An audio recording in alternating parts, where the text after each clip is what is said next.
First గోధుమ పిండి తీసుకొని ఆ తర్వాత వాటర్, ఆయిల్, సాల్ట్ కొద్దిగా యాడ్ చేసుకొని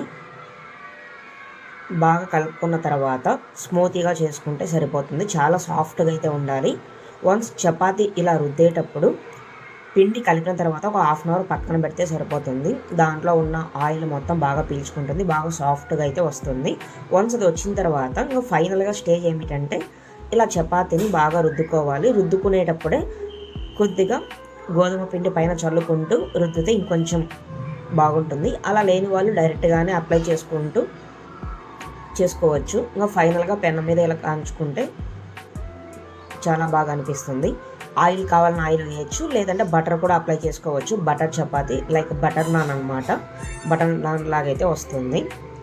అలా లేని వాళ్ళు గోధుమ పిండితో కూడా చాలా ఐటమ్స్ అయితే చేసుకోవచ్చు. గోధుమ పిండి దోశలు, ఆ తర్వాత పూరీలు, అలాగే చపాతీలు కూడా. ఇంకా గోధుమ పిండితో చాలా ఐటమ్స్ అయితే ఉంటాయి. బట్ మోస్ట్లీ ఇక్కడ తినే ఐటమ్స్ ఏమిటంటే పూరి, చపాతీ, ఆ తర్వాత గోధుమ పిండి దోశలు అనమాట. మోస్ట్లీ ఇవే ఎక్కువగా తింటూ ఉంటారు.